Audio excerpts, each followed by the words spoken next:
صحت گرده برای همه روز جهانی گرده مبارک.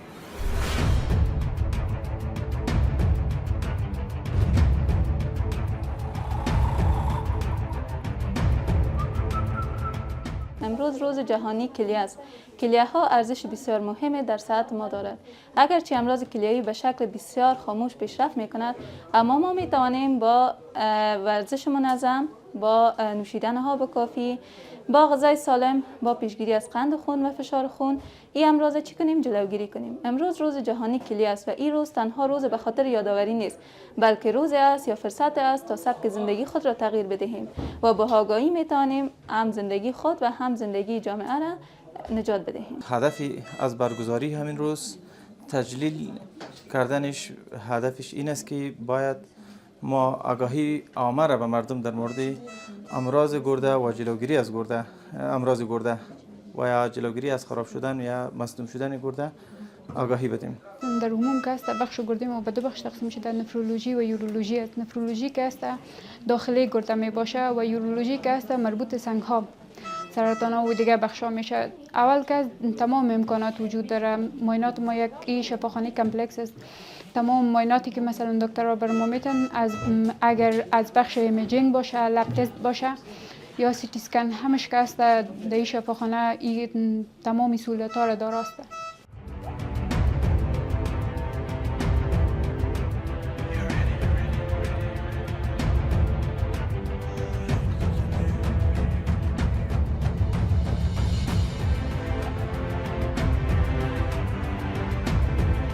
تقریبا 1.2 میلیون نفر سالانه از بین میره از باعث از امراض کلیه و گرده. و به شکل حداقل 3 میلیون نفر امیال منتظر از این است که کدنی ترانسپلانت کنند، گرده های خود تبدیل کنند.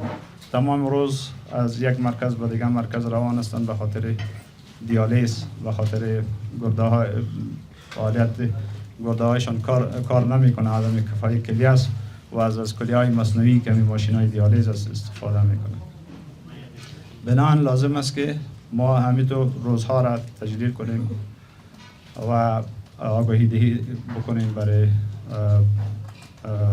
عوام، برای هموطنان خود.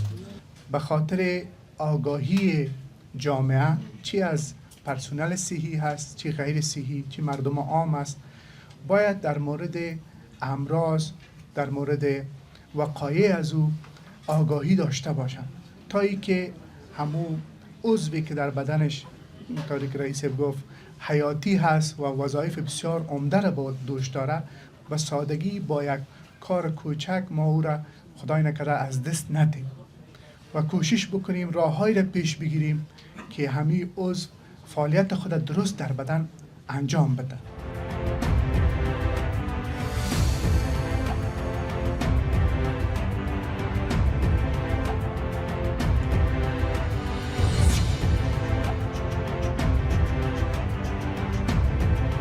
د لیمو استعمال باید زیات شي. لیمو او دغه کې دا ده چې په لیمو کې یو چې کوم مواد دي کنه، سټریټ ورته وي، دا سیتروس خاندان دي کنه. سیتروس خاندان ورته ځکه وایي چې سټریټ په نامه مواد دي پکې، سټریک اسید دي پکې. د سټریک اسید په باره کې دا ده چې یو ډول مواد دي چې هغې ته وایي سټون انهیبیټرز. سټون انهیبیټر یعنې دا معنا چې هغه مواد چې د تیږې د جوړېدو مخه نیسي. هر هغه مواد چې په ګردو کې کله فلټریشن کیږي، د وینې نه ادرار د وینې نه چې کله چاړ کیږي، فلټر کیږي، چې کوم مواد دلته ډېر وځي همغه تیږې ډېر جوړېږي. نو کوم چې سټریټ دی دا نه پرېږدي چې بعضې مواد ډېر فلټر شي، هغه مواد چې تیږې جوړوي. نو په دې وجه باندې د تیږو مخه نیسي.